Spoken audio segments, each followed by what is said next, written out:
মানে একঘেয়েমি মাছ গোস্ত ভাজা পোড়া খাওয়ার পর আর যেন এখন কোনো কিছুই খেতে ভালো লাগছে না। মনটা চায় যেন ভর্তা দিয়ে এক প্লেট ভাত খুব বেশ মজা করে খাই, তাই না? আর সেহেরিতে তো খেতে অনেক বেশি কষ্ট হয়। 15 রমজানের পর আমার মনে হয় কম বেশি সবারই একটু কষ্ট হয় খাবারটা খেতে। আসসালামু আলাইকুম, সবাই কেমন আছেন? চলে এসেছি আরো একটি নতুন ভিডিও নিয়ে। আশা করছি ভিডিওটা সবার কাছে ভালো লাগবে। তো চলুন ভিডিওটা উপভোগ করা যাক।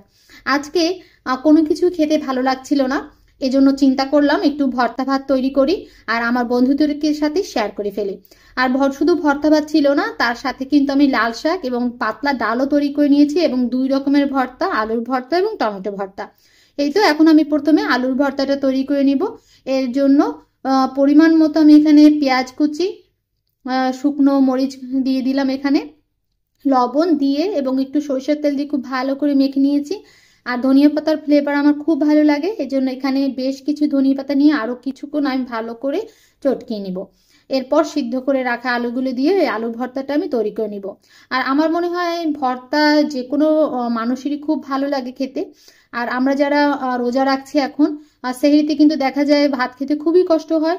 তো চটজলদি এরকম যদি একটু ভর্তা হয় তাহলে কিন্তু ভাত খেতে ভালোই লাগে। তো এই তো আমার আলু ভর্তাটা তৈরি হয়ে গিয়েছে। এখন আমি চলে যাব টমেটো ভর্তার কাছে। আর টমেটো ভর্তার জন্য টমেটোটা আমি আগেই একটা প্যানে হালকা পরিমাণ তেল দিয়ে তারপরে এপিট ওপিট ভেজে নিয়েছি। এপিট ওপিট ভাজলে টমেটো ভর্তাটা খেতে কিন্তু ভালো লাগে। আর টমেটোর সালাদ তো আমরা এমনিই করি, সেটা দিয়েও কিন্তু ভাত খেতে ভালো লাগে। এই তো একই প্রসেসে কিন্তু আমি টমেটোর ভর্তাটাও তৈরি করে নিব। এজন্য পর্যাপ্ত পরিমাণে পেঁয়াজ কুচি, মরিচ, লবণ দিয়ে ভালো করে মিশিয়ে নিব এবং এখানেও আমি কিছু ধনিয়া পাতা দিয়ে দিব। অনেকেই আছে ধনিয়া পাতার ফ্লেভারটা পছন্দ করে না, কিন্তু আমার কিন্তু বেশ ভালো লাগে, এজন্য আমি সবকিছুতেই প্রায় ধনিয়া পাতাটা ব্যবহার করে থাকি। এই তো ভালো করে চটকিয়ে আমি টমেটো ভর্তাটা তৈরি করে নেব।